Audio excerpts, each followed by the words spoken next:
It is early on the first day of the week. The sky above Jerusalem is still dark. A woman walks toward a tomb carved into the rock outside the city walls, carrying spices for a body she expects to anoint. She was there when he died. She watched them take him down from the cross. She watched them seal the entrance with a stone. She has not left. Of all the people who surrounded Jesus of Nazareth during his ministry, the 12 apostles, the crowds of thousands, the religious leaders who debated him, and the Romans who sentenced him, this is the one who stayed. Her name is recorded in all 4 Gospels. She is present at the crucifixion in Matthew, Mark, and John, and among the women following from Galilee in Luke. In the Gospel of John, she is the first person the risen Jesus speaks to. She calls his name and recognizes him. She is then sent by Jesus himself to tell the others what she has seen. For 2,000 years, that is the woman the world has called a prostitute. This is Bible Stories Unearthed, where we retell the narratives of Scripture alongside the history, archaeology, and ancient world that give them their full weight. Today, we return to the Gospels and ask what they actually say about Mary Magdalene, who she was, where she came from, and how one of Scripture's most present and most significant figures became one of its most misread. First-century Galilee was a region of contrasts. It was fertile, productive, commercially active, and deeply stratified. The fishing trade around the Sea of Galilee generated real wealth for some and grinding poverty for others. Roman taxation pressed hard on agricultural and fishing communities alike. The towns along the lake's western shore, Capernaum, Tiberias, Magdala, were not remote villages.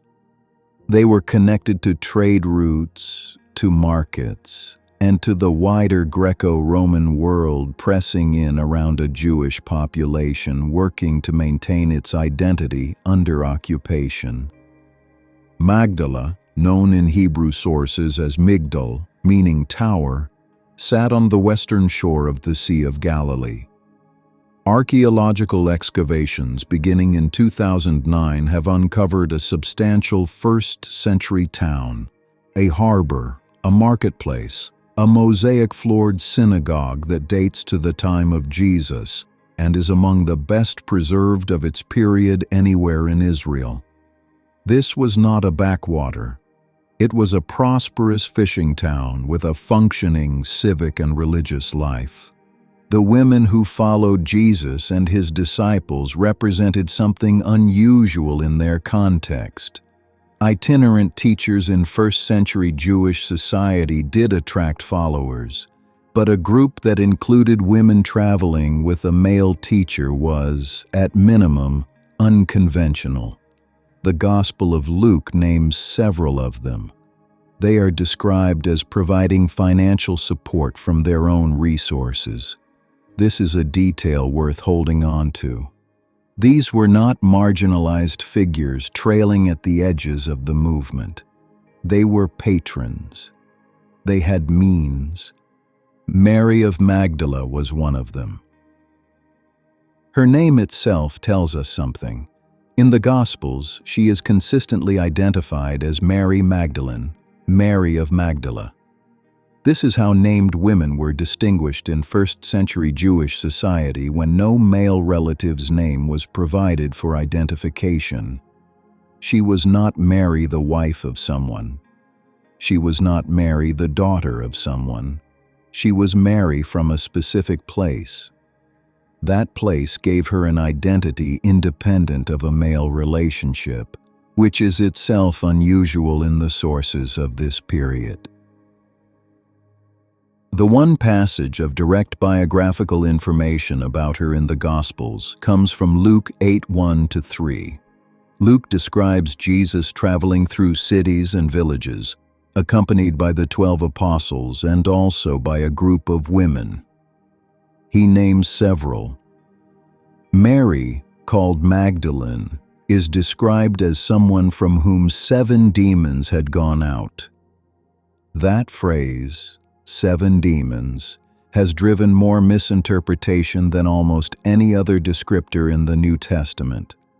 In the popular imagination, it became coded language for moral corruption, for sexual sin, for a shameful past that Jesus healed. But that reading imports assumptions the text does not support. In the first-century world, severe affliction of this kind was understood primarily as catastrophic suffering, physical, psychological, spiritual, rather than as a marker of moral or sexual scandal. The same Gospel of Luke describes a woman bent double for 18 years as someone bound by a spirit of infirmity, with no implication of wrongdoing. Jesus himself complicates any simple equation of affliction with sin elsewhere in the Gospels. In John 9, he explicitly rejects the assumption that a man was born blind because of his own sin or his parents. The point is not that sin and affliction were never connected in that world's thinking.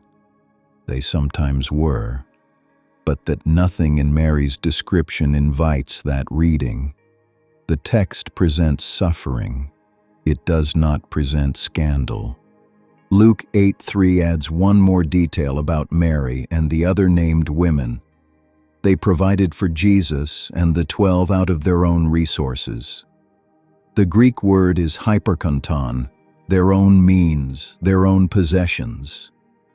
These women were not simply present, they were funding the movement. In the patron-client structures of the ancient Mediterranean world, financial patronage was a form of significant social investment and relationship. Mary Magdalene is described, without drama or elaboration, as a person of sufficient means to support an itinerant ministry. Then came the conflation that changed everything. It did not happen through a suppressed document or a church council. It happened through a sermon.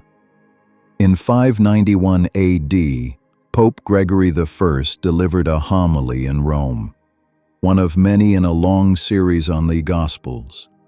In that single address, he identified 3 separate women from the Gospel accounts as one person. Mary Magdalene, he proposed, was also the unnamed sinful woman who anoints Jesus' feet with perfume and tears in Luke 7, and also Mary of Bethany, who anoints Jesus in a separate episode. The sinful woman of Luke 7 had been associated by tradition with sexual immorality.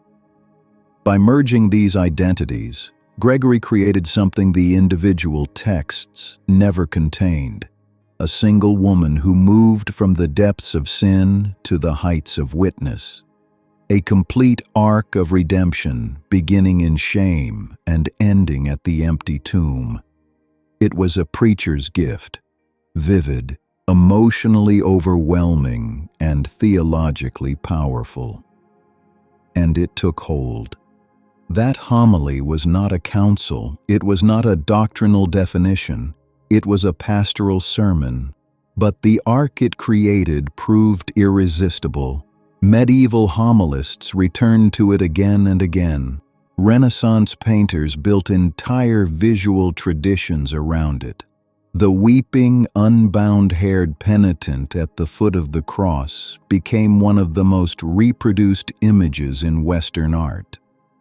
The narrative had a momentum of its own, and it carried the conflation forward for over 1,000 years. The Eastern Orthodox Church never accepted this reading.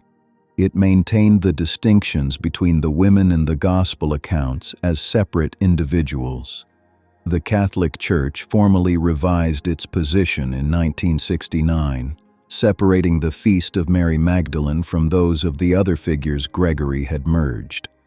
But by then, the image had been fixed in art, literature, theology, and popular culture, far beyond the reach of a calendar revision. What the Gospels do tell is more striking than the tradition that replaced it. Matthew, Mark, and John all name Mary Magdalene explicitly at the crucifixion. In Matthew and Mark, she is listed first among the women who witnessed the death of Jesus, a position in a list that typically signals prominence. Luke places the women who had followed him from Galilee at the cross, and names Mary Magdalene definitively when they arrive at the empty tomb. She watches where his body is laid. She returns. In the Gospel of John, chapter 20, the resurrection appearance to Mary Magdalene is extended and specific. She comes to the tomb, finds it empty, and weeps outside. 2 angels ask why she is weeping. She turns and sees someone she takes for a gardener. She asks where they have taken the body. And then the man says her name, Mary. She turns and says, Rabboni, teacher. What follows is the instruction that has led many scholars to describe Mary Magdalene as the Apostola Apostolorum, the apostle to the apostles. An apostle, in its root meaning, is one who is sent. Jesus, in this account, sends her. He tells her to go to his brothers and tell them what she has seen. She goes. She tells them, I have seen the Lord. The Gospel of John gives her a direct commission. It records her witness. It does not editorially minimize it, qualify it, or apologize for it. The first proclamation of the resurrection in the Gospel of John is delivered by Mary of Magdala. The archaeological record at Magdala has added texture to the world Mary came from in ways scholars are still processing.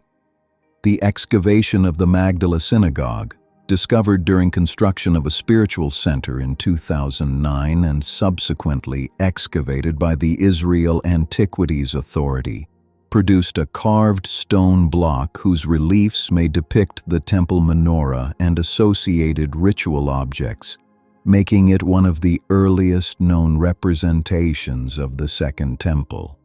Whether Jesus taught in this specific synagogue cannot be confirmed from the evidence, but the building dates to the period and the connection to Luke's account of Jesus teaching in synagogues throughout Galilee is at least plausible.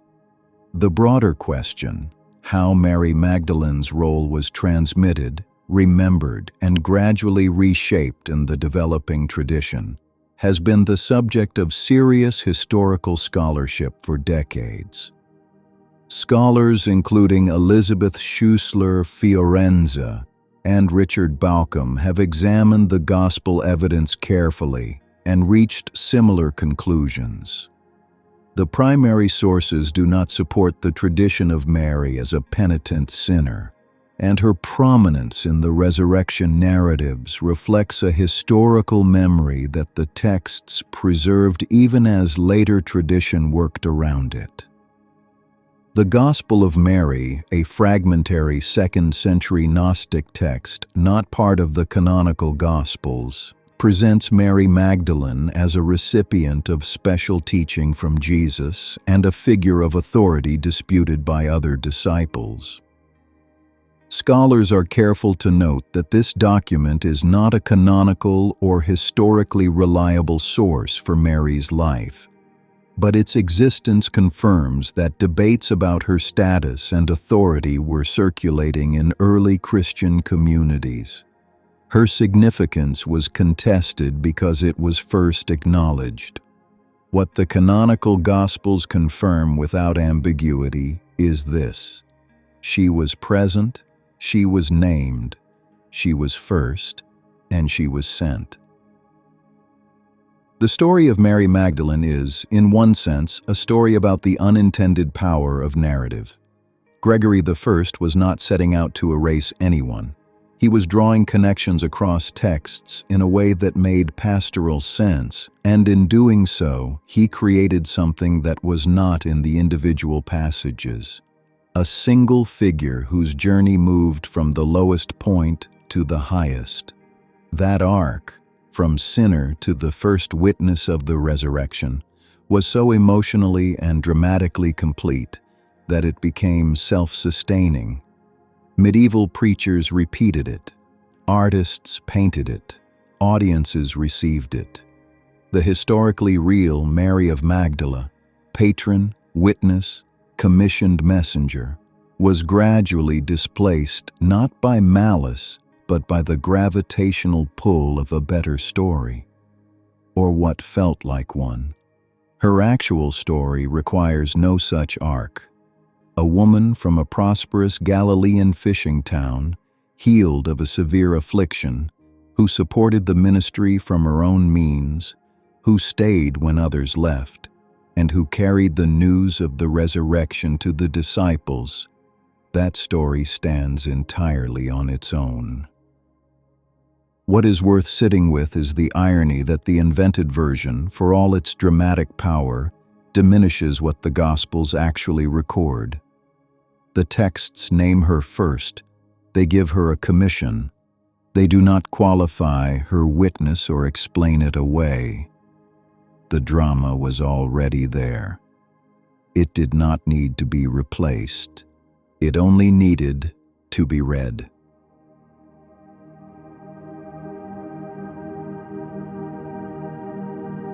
Thank you for being here. This story has been told. Subscribe and return to Bible Stories Unearthed. The book is open. Let's unearth more.